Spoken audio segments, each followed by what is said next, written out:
Hello बच्चों, कैसे आप सभी? बढ़िया। ओके। तो बच्चों, हम लोग पढ़ रहे थे कक्षा 10 विज्ञान अध्याय 2। बच्चों, हम लोगों ने 4 पार्ट में पूरा अध्याय कंप्लीट कर लिया है। ये इस अध्याय का 5वां पार्ट है और इस पार्ट में हम लोग क्या करेंगे कि जो भी प्रश्न उत्तर हैं, ठीक है, अभ्यास के, वो सारे हम लोग करने वाले हैं। ठीक है, तो चलिए कॉपी पेन लेकर तैयार हो जाइए और शुरू करते हैं वीडियो को। तो बच्चों, अपनी बुक में पेज नंबर 20 खोल लीजिए। ठीक है, उसमें जो पहला क्वेश्चन है, देखिए क्वेश्चन क्या कह रहा है कि आपको 3 परख नली दी गई हैं। कितनी बच्चों? 3। ठीक है, उनमें से एक में आसवित जल, बच्चों आसवित जल या डिस्टिल्ड वाटर, जिसकी पीएच वैल्यू 7 होती है। ठीक है, यानी कि वो उदासीन होता है, न्यूट्रल होता है। एवं शेष 2 में एक में आपका अम्लीय विलयन भरा हुआ है, ठीक है, और दूसरे में क्षारीय विलयन। ठीक है, यदि आपको केवल लाल लिटमस पत्र दिया जाए, यानी कि जो पेपर दिया जा रहा है आपको लिटमस पेपर, वो सिर्फ एक कलर का, कौन सा? रेड कलर का। ठीक है ना, तो आप प्रत्येक परख नली में रखे पदार्थ को की पहचान कैसे करेंगे? ठीक है बच्चों, ये बहुत आसान सा। ठीक है, ये थोड़ा सा बस कॉमन सेंस का यूज़ करना है। ठीक, थोड़ा सा अपना प्रेजेंट आप माइंड लगाइए, हल हो जाएगा। ठीक है, देखिए आप जो आंसर कैसे हम लोग करेंगे, देखिए मैं ऊपर थोड़ा ले रहा हूँ कि करना क्या है आपको कि सबसे पहले जो लिटमस पेपर दिया गया है तो उसको ले लेंगे। ठीक है, अब करना क्या है कि बारी बारी से, देखिए मैं आंसर जो बोल रहा हूँ वैसे आप लिखिएगा। ठीक है, कि सबसे पहले दिए गए लाल लिटमस पत्र को बारी बारी से तीनों परख नली में डालते हैं। ठीक, जो टेस्ट ट्यूब दिया रहेगा जिसमें वो लिक्विड भरा रहेगा विलयन, तीनों में क्या करेंगे, बारी बारी से डालेंगे। ठीक है, फिर हम पाते हैं कि किसी परख नली में यह लिटमस पत्र नीला हो जाएगा, क्योंकि एक में तो जो हमारा क्षार है वो क्या करता है कि वो लाल लिटमस को नीला कर देता है। आपको पता होगा कि जो क्षार होता है वो लाल लिटमस पेपर को क्या कर देता है, नीला कर देता है। तो जिसमें पेपर नीला होगा तो हम लोग क्या कर लेंगे, यानी कि वो क्षार है उसको अलग कर लेंगे। ठीक है, देखिए चूंकि क्षारीय विलयन में लाल लिटमस पत्र क्या हो जाता है, नीला हो जाता है। ठीक है, अतः इस परख नली में अवश्य ही क्या होगा, क्षारीय विलयन। तो एक तो पता चल गया कौन सा, कि क्षारीय विलयन है। ठीक है, अब 2 बचे हैं। अब शेष 2 परख नलियों में इस नीले लिटमस पत्र को डालते हैं। ठीक है, इसमें 2 परिस्थितियां होंगी, अगर पहले में डालेंगे तो हो सकता है कुछ ना हो, या हो सकता है फिर जो नीला है वो फिर से लाल हो जाए। तो क्या होगा, देखिए लिखेंगे पहला कंडीशन में कि लिटमस पत्र पुनः लाल हो जाएगा। क्या हो जाएगा, पुनः लाल हो सकता है, जरूरी नहीं है। ठीक है, और हो सकता है कि लिटमस पत्र नीला रह जाए। अगर बच्चों नीला हुआ या लाल हुआ, नहीं हुआ, क्या हुआ, देखिए कैसे लिखेंगे कि जिस परख नली में लिटमस पत्र लाल हो गया उसमें अम्लीय होगा, अम्लीय विलयन है। क्यों? क्योंकि बच्चों जो अम्ल होता है वो नीले लिटमस को क्या कर देता है, लाल कर देता है। तो अब तो पता चल गया ना कि ये वो क्षार था, ये अम्ल है, तो जो बचा है वो क्या होगा, वो उदासीन होगा। ठीक है, वो आसुत जल होगा। अगर मान लीजिए कि आपका पेपर नीला नहीं हुआ, ठीक है, लाल का लाल ही रहेगा। ठीक है, क्या कह रहा है कि तथा जिसमें अपरिवर्तित रंग यानी कि नीला रहा, अगर वो नीला का नीला ही रह गया, यानी कि जो पहले लाल था फिर जैसे ही क्षार में डालें तो नीला हो गया, और नीला से फिर जब उसको दोबारा डालें तो वो नीला का नीला ही रहा, बदला ही नहीं, लाल हुआ ही नहीं, तो हम लोग क्या समझ लेंगे कि ये डिस्टिल्ड वाटर है, यानी कि आसुत जल है। ठीक है, तो रहा उसमें क्या हो जाएगा, आश्रित जल। ठीक है बच्चों, चलिए आपको समझ में आ गया होगा। चलिए अब पेज नंबर 24 खोलिए, पेज नंबर 24 खुल गया, पेज नंबर 24। चलिए देखिए इस पे क्वेश्चन क्या कह रहा है। देखिए बच्चों, जो पहला क्वेश्चन आपका है 24 पे, तो क्वेश्चन आपका है कि पीतल एवं तांबे के बर्तनों में दही एवं खट्टे पदार्थ क्यों नहीं रखने चाहिए। तो बच्चों 1 मिनट वीडियो को पॉज करके सोचिए कि ऐसा क्यों नहीं करना चाहिए। ठीक है, चलिए आई होप कि आप लोगों ने सोच लिया होगा। ठीक है, चलिए वीडियो को स्टार्ट करते हैं। देखिए इसका आंसर क्या है कि जो पीतल होती है, ठीक है ना, पीतल के जो बर्तन होते हैं, तो पीतल बनता कैसे है, उसमें वो मिश्र धातु है। क्या है, मिश्र धातु, यानी कि 2 या 2 से अधिक धातु को मिलकर बनाया जाता है। तो देखिए जो पीतल होता है वो एक्चुअली कापर और जिंक से बनाया जाता है। किससे, कापर और जिंक से। बच्चों जिंक को जस्ता भी कहते हैं और कापर को तांबा कहते हैं। ठीक है, यानी कि तांबा और जस्ता का क्या होता है, ये मिक्स रूप होता है। तो जो इसमें जो कापर होता है वो लगभग 64% होता है। ठीक है, और जो शेष होता है वो क्या होता है, जिंक होता है, लगभग 36%।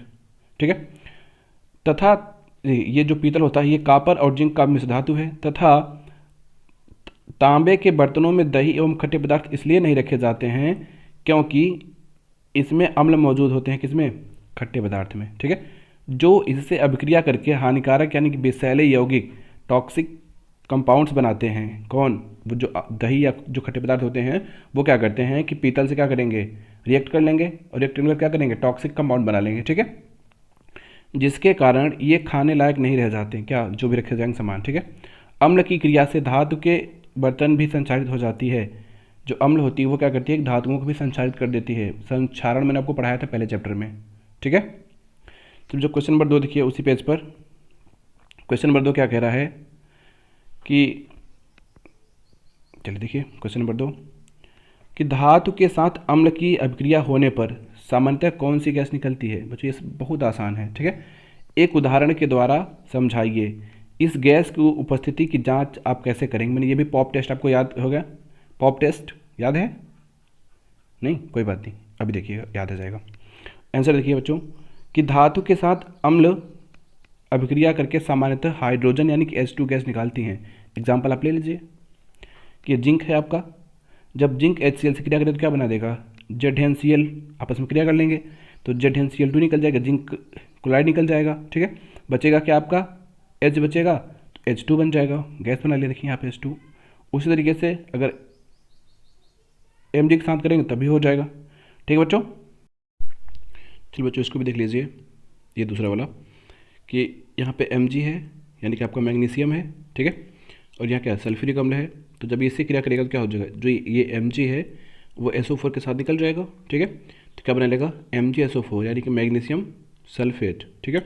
बचेगा क्या आपका H2, क्या बचेगा H2, जो क्या हो जाएगा, अलग हो जाएगा, ठीक है।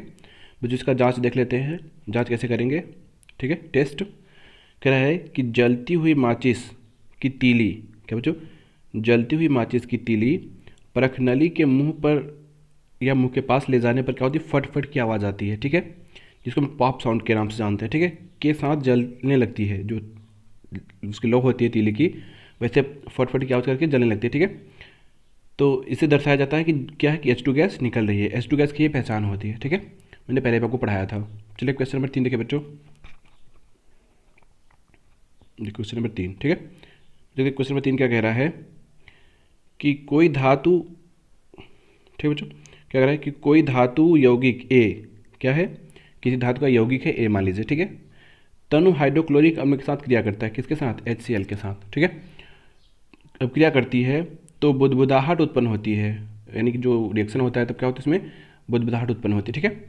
इससे उत्पन्न गैस जल मोमबत्ती को बुझा देती है, मोमबत्ती क्या करती है, बुझा देती है, यानी कि गैस कौन सी निकल रही है, CO2, क्यों, क्योंकि CO2 ही बुझाती है आग को, ठीक है। यदि उत्पन्न यौगिक में एक कैल्शियम क्लोराइड है, क्या है, कैल्शियम क्लोराइड, तो इस अभिक्रिया के लिए संतुलित रासायनिक समीकरण लिखिए बच्चों, ठीक है बच्चों। तो देखिए ध्यान समझिए इसको, क्या कह रहा है, देखिए सबसे पहले एक आपको यौगिक लेना है, बना क्या रहा है, कैल्शियम क्लोराइड, तो कैल्शियम का ही यौगिक होना चाहिए, ठीक है। तो कैल्शियम का कौन सा यौगिक ले लें, ठीक है, तो कैल्शियम कार्बोनेट, क्या लेते हैं, कैल्शियम कार्बोनेट, बच्चों के लिए लिखा हम लोग कैल्शियम कार्बोनेट, CaCO3, देखिए लिखा है कि धातु के यौगिक A मतलब CaCO3 कैल्शियम कार्बोनेट है, क्या है, कैल्शियम कार्बोनेट।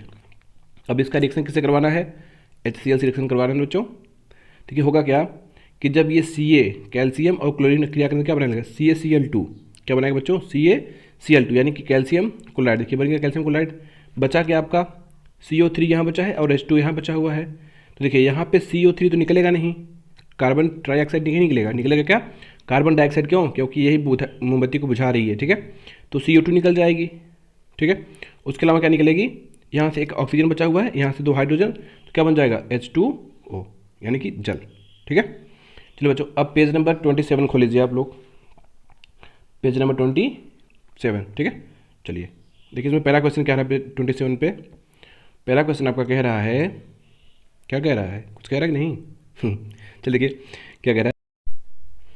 देखिए बच्चों ये क्वेश्चन क्या कह रहा है कि HCl हाइड्रोक्लोरिक अम्ल और HNO3, बच्चों HNO3 है यहाँ पे, ठीक है ना, बना लीजिएगा, आदि जलीय विलयन में अम्लीय अभिलक्षण क्यों प्रदर्शित करते हैं, यानी कि ये जब जल में घुलते हैं तो ये क्यों दिखाते हैं कि हम अम्ल हैं, ठीक है ना, क्यों प्रदर्शित करते हैं, जबकि आपके एल्कोहल और ग्लूकोज जैसे यौगिकों के जलीय विलयन में अम्लीयता के अभिलक्षण प्रदर्शित नहीं होते हैं। तो ऐसा क्यों होता है, वही रीजन पूछ रहा है, ठीक है। देखिए क्या रीज़न है इसका, आंसर लिखिए। जो अगर वीडियो की स्पीड तेज हो तो आप अपने अनुसार व्यवस्थित कर लीजिएगा, ठीक है। चलिए देखिए कि HCl और HNO3 आदि के जलीय विलयन में H आयन बनता है। क्या बनता है? H+ आयन बनता है, ठीक है, जिसके कारण ये अम्लीय अभिलक्षण क्या करते हैं? प्रदर्शित करते हैं, ठीक है बच्चों। तो क्यों करते समझ में आ गया? क्योंकि इनमें क्या बनता है? H+ आयन बनता है, ठीक है। जबकि एल्कोहल एवं ग्लूकोज जैसे यौगिकों के जलीय विलयन में H+ आयन नहीं बनता है। तो जब नहीं बनता है तो कैसे प्रदर्शित करेगा, ठीक है ना। इसलिए ये अम्लीयता के लक्षण नहीं प्रदर्शित करते। बच्चों सीधी सी बात है, एक लाइन में अगर बोलना चाहे तो बोल दीजिएगा कि क्योंकि HCl और HNO3 में क्या होते हैं? H+ आयन उत्पन्न होते हैं, इसलिए अम्लीयता के गुण प्रदर्शित करते हैं। जबकि आपके ग्लूकोज और एल्कोहल में H+ आयन उत्पन्न नहीं होते हैं, तो ये नहीं करते हैं, सीधी सी बात है, ठीक है। चलिए अगला क्वेश्चन देखिए बच्चों, ठीक है। देखिए क्वेश्चन क्या कह रहा है। क्वेश्चन है कि अम्ल का जलीय विलयन, बच्चों अम्ल का जलीय विलयन विद्युत का चालन करता है, क्यों, ठीक है। तो यही आपका क्वेश्चन है कि अम्ल का जलीय विलयन क्यों विद्युत का चालन करता है, क्यों उसमें विद्युत प्रवाहित होती है। तो इसका देखिए रीजन सीधी सी बात है, ठीक है। रीजन क्या है कि अम्ल का जलीय विलयन H+ आयन उत्पन्न करता है। क्या उत्पन्न करता है? H+ आयन, जिसके कारण विद्युत धारा क्या होती है? प्रवाहित होती है, ठीक है। चलिए हो गया। क्वेश्चन नंबर 3 देखिएगा। चलिए क्वेश्चन नंबर 3 देखिए। चलो जो देखिए क्वेश्चन नंबर 3 कि शुष्क हाइड्रोक्लोरिक गैस यानी कि HCl, ठीक है, शुष्क लिटमस पत्र को क्यों नहीं बदलती। देखिए बच्चों अभी हम लोग पढ़े थे कि लिटमस पेपर जो होता है वो अगर हाइड्रोक्लोरिक यानी कि एसिड है तो उसका कलर चेंज हो जाएगा, ठीक है। लेकिन यहाँ पे शुष्क है तो क्यों नहीं हो रहा है? रीजन देखिए कि शुष्क हाइड्रोक्लोरिक गैस शुष्क लिटमस पत्र के रंग को इसलिए बदल नहीं पाती क्योंकि जल की अनुपस्थिति में HCl में H+ आयन अलग नहीं हो पाता। जब H+ आयन अलग नहीं हो पाता तो वो कैसे प्रदर्शित करेगा? वो अम्ल है, और जब अम्ल बन ही नहीं रहा है तो कैसे उसको कलर चेंज करेगा, ठीक है। अर्थात सिर्फ जलीय माध्यम में H+ आयन बनता है। जब HCl घुलेगा तभी क्या होगा? उसमें H+ आयन बनेगा, ठीक है ना, जलीय माध्यम में, ऐसे नहीं, ठीक है। चलिए बच्चों क्वेश्चन नंबर 4 देखिए कि अम्ल को तनुकृत करते समय, जो तनुकृत का मतलब होता है पतला करते समय, ठीक है, यानी कि उसमें जल मिलाते समय क्यों अनुशंसित करते हैं कि अम्ल को जल में मिलाना चाहिए न कि जल को अम्ल में। मैंने आपको दिखाया था, ठीक है, कि ऐसा क्यों करते हैं, क्यों हम लोग जल को अम्ल में मिलाते हैं, अम्ल को जल में नहीं मिलाते हैं, याद है आपको? चलिए देखिए आगे। तो ऐसा क्यों होता है, इसका आंसर देखिए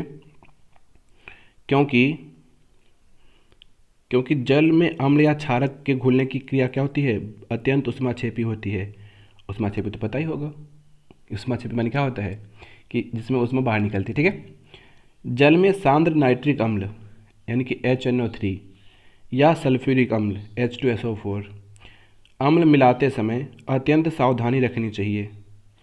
अम्ल को सदैव धीरे धीरे तथा जल को लगातार हिलाते हुए जल में मिलाना चाहिए। क्या कह रहा है कि अम्ल को सदैव धीरे धीरे तथा जल को लगातार हिलाते हुए मिलाना चाहिए, मतलब कि आपको बूंद बूंद करके क्या करना है? अम्ल को जल में डालना है, जल को अम्ल में नहीं, अम्ल को जल में, और जल को हिलाते रहना है, ठीक है।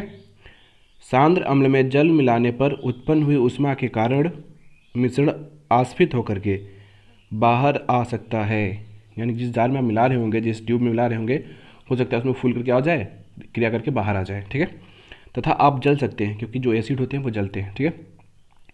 साथ ही अत्यधिक स्थानीय ताप के कारण प्रयोग में उपयोग किया जा रहा कांच का पात्र टूट जाएगा। अगर रिएक्शन बहुत तेज़ी से होगी तो उसमें एनर्जी बहुत ज़्यादा निकलेगी, उष्मा, तो हीट बहुत ज़्यादा होगा, तो जिस आप टेस्ट ट्यूब में या फिर जिसमें भी आप करेंगे फ्लास्क वगैरह में, तो वो फ्लास्क टूटने का डर होता है, ठीक है। और कांच टूटेगा तो फिर पता ही है, चोट लग जाएगी, ठीक है। चलिए बच्चों क्वेश्चन नंबर 5 देखिएगा।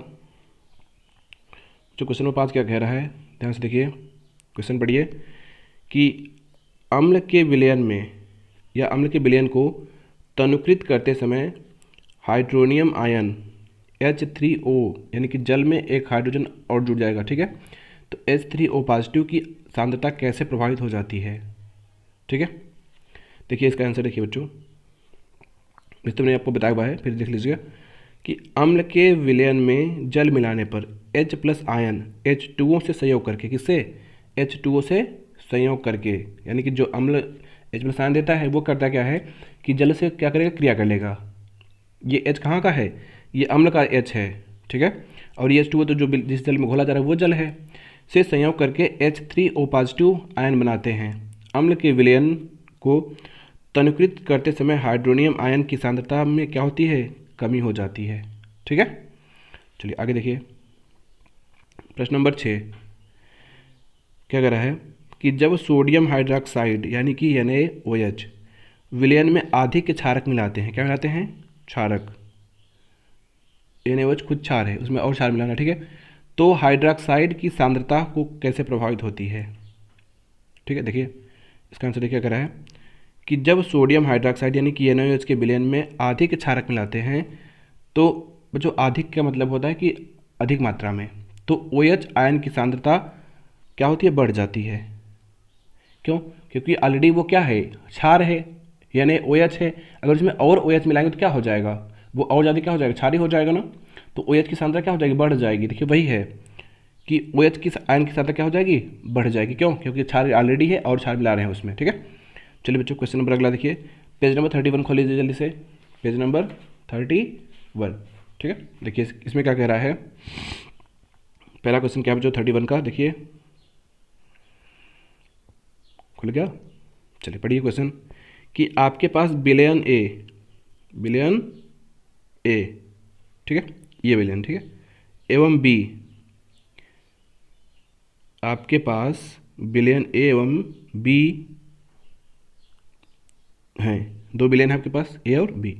विलयन ए का पीएच मान कितना है, 6 है, एवं विलयन बी के पीएच मान कितने हैं, 8 हैं। तो यही पता चल रहा है कि ये वाला अम्ल है, ये वाला क्षार है, ठीक है बच्चों।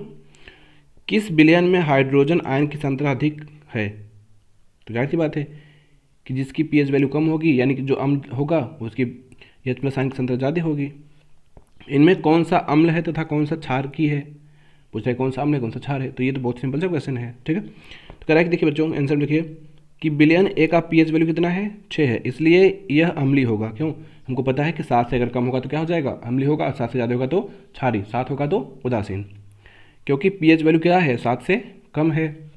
विलयन बी की पीएच वैल्यू कितनी है, बराबर 9। बच्चों यहाँ पे क्वेश्चन में 8 लिखा हुआ है, यहाँ पे 9 लिखा हुआ है, तो इससे कोई फर्क नहीं पड़ता, ये 8 या 9 दोनों क्षार में ही आएंगे, ठीक है।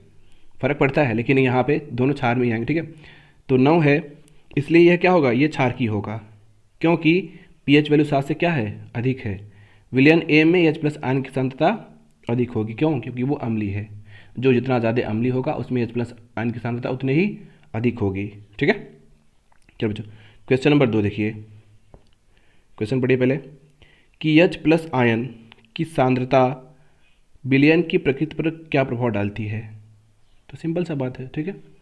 कैसे लिखेंगे इसको, देखिए लिखने का तरीका देखिए, इसका बहुत सिंपल सा है। कैसे लिखेंगे आप इसको कि जैसे जैसे हाइड्रोजन आयन यानी कि H प्लस आयन की सांद्रता बढ़ती है, विलयन और अधिक अम्लीय होता जाता है। आपको पता है कि जितने ज़्यादा OH की मात्रा H प्लस आयन की सांद्रता अधिक होगी उतनी अधिक क्या होगा, अम्लीय होगा। अगर OH होगा तो क्षारी, तो यहाँ पे H प्लस आयन था तो अम्लीय होगा, ठीक है। चलो बच्चों अगला क्वेश्चन देखिए कि क्या क्षारकी विलयन में H प्लस आयन होते हैं। पूछ रहा है कि क्या क्षारकी विलयन में H प्लस आयन होते हैं। तो आप दिमाग लगा रहे होंगे कि क्षार है तो OH होगा, H तो होगा नहीं, ठीक है। अच्छी बात है, लगाइए। आगे देखिए पहले, अगर हाँ तो यह क्षारकी क्यों होते हैं, अगर हैं H प्लस आयन है तो वो क्षार क्यों है, अम्ल क्यों नहीं में, ठीक है। इसका आंसर देखिए, ठीक है। दिमाग तो लगा लिया होगा कि ऐसा होगा नहीं, क्योंकि वो तो क्षार है तो OH होगा, अम्ल होगा तो तब H होगा, ऐसा नहीं है, ठीक है। देखिए क्या है, हाँ H प्लस आयन क्षारकी विलयन में भी होते हैं, परंतु इनकी सांद्रता OH निगेटिव, जो यहाँ निगेटिव रहेगा, ठीक है, OH निगेटिव आयन की सांद्रता से कम होती है। क्या होती है, कम होती है, जिसके कारणवश यह विलयन क्षारकीय होते हैं।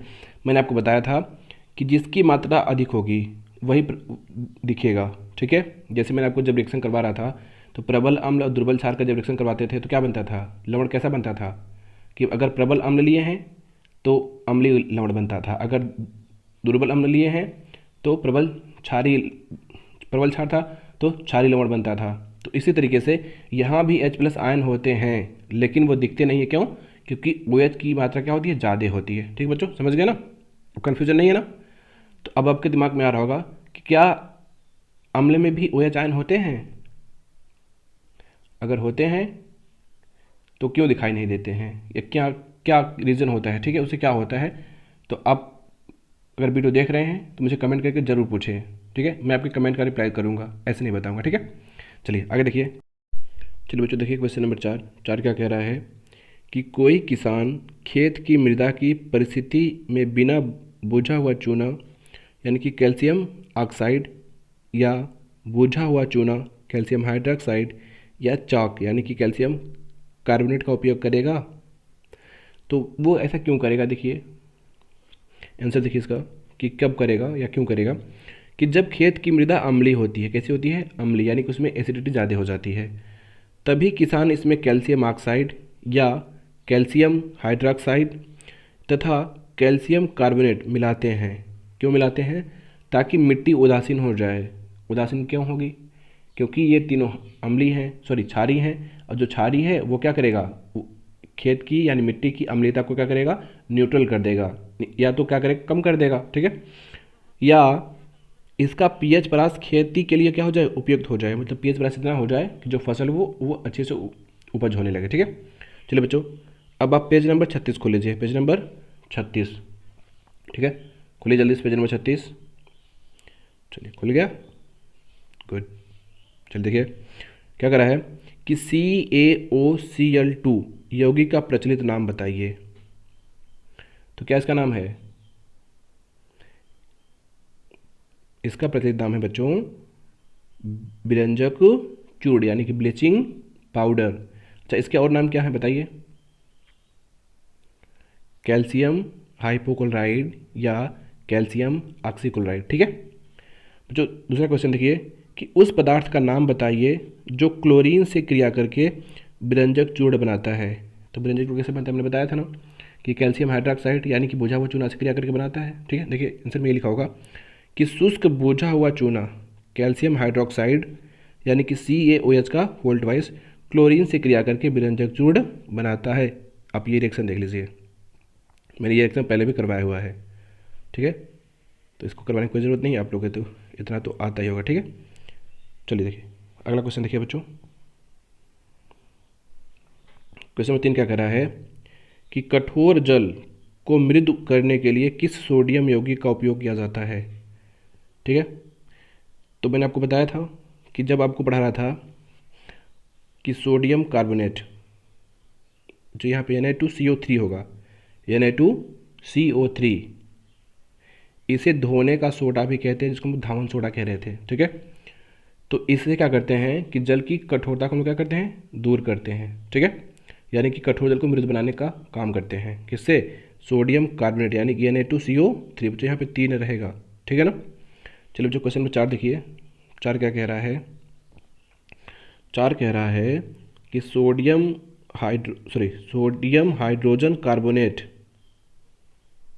इसका मतलब क्या जाएगा कि सोडियम हाइड्रोजन कार्बोनेट। ये बच्चों थोड़ा सा अनकम्फर्टेबल लग रहा है ना, ये क्या लिखा हुआ है? तो आप इसको ऐसे लिखिए, देखिए सोडियम लिखा हुआ है तो Na हाइड्रोजन H और कार्बोनेट CO3, तो क्या बन जाएगा? सोडियम बाइकार्बोनेट या सोडियम बाइकार्बोनेट। ठीक है, तो सोडियम बाइकार्बोनेट के विलयन को गर्म करने पर क्या होगा? अगर इसको हम लोग गर्म कर दें तो क्या होगा? इस अभिक्रिया के लिए समीकरण लिखिए। बहुत सिंपल सा रिएक्शन है। ठीक है, देखिए करना क्या है कि जब सोडियम हाइड्रोजन कार्बोनेट के विलयन को गर्म किया जाता है तो यह अपघटित मतलब टूट करके सोडियम, जो सोडियम है, ठीक है, सोडियम कार्बोनेट जल एवं CO2 गैस का क्या करता है? निर्माण करता है। यह अभिक्रिया इस प्रकार है, कैसे? देखिए ये आपका है NaHCO3 यानी सोडियम बाइकार्बोनेट या सोडियम हाइड्रोजन कार्बोनेट। ठीक है, जब इसको उष्मा दिए, क्या दिए? उष्मा दिए, तो क्या ये टूटेगा? कैसे टूटेगा? एक तो Na2CO3 निकल जाएगा, देखिए निकल गया, फिर H2 निकल जाएगा, सॉरी H2O निकलेगा। क्या निकलेगा? H2O, फिर यहाँ से CO2। मैंने ये एग्जाम पहले भी करवाया हुआ है। ठीक है, चलिए बच्चों क्वेश्चन नंबर 5 देखिए। आ गया आपका प्लास्टर ऑफ पेरिस, POP, याद है? पढ़ाया था पॉप, प्लास्टर ऑफ पेरिस। ठीक है, देखिए क्या कह रहा है कि प्लास्टर ऑफ पेरिस की जल के साथ अपक्रिया के लिए समीकरण लिखिए। सिंपल सा, ठीक है। तो देखिए प्लास्टर ऑफ पेरिस का फॉर्मूला क्या बताया था कि CaSO4 इंटू हाफ H2O। नाम क्या बताया था? कैल्शियम सल्फेट हेमीहाइड्रेट, याद है ना? कैल्शियम सल्फेट हेमीहाइड्रेट जल के साथ क्या करेगा? रिएक्शन करेगा तो क्या बनाएगा? जिप्सम बनाएगा। क्या बनाएगा? जिप्सम। और जिप्सम का जो फॉर्मूला होता है CaSO4 इंटू 2H2O। देखिए तो अंतर कितना का है? इसमें आधा H2O था, हाफ था, तो यहाँ पे 2 है, 1.5 की कमी है ना। तो क्या करेंगे हम लोग कि इतना क्या करेंगे, इसमें ऐड कर देंगे। तो इतना इसमें ऐड कर दिए तो कितना हो जाएगा? देखिए जोड़ लीजिए, आधा ये था और 1.5 ये है, 2 हो जाएगा। तो CaSO4 इंटू 2H2O। ठीक है, तो जो ये सिंपल सा है। चलिए अगला देखिए बच्चों, इस वीडियो में इतना है। ठीक है, अगला जो आगे क्वेश्चन है वो हम नेक्स्ट वीडियो में करेंगे। ठीक है, वरना वीडियो बहुत लंबी हो जाएगी। तो बच्चों वीडियो आपको कैसी लगी कमेंट करके ज़रूर बताएं। वीडियो को लाइक करें, अगर चैनल पर नए हो तो चैनल को सब्सक्राइब करके बेल आइकन प्रेस कर लें। मिलते हैं नेक्स्ट वीडियो में, तब तक के लिए बाय बाय, टेक केयर।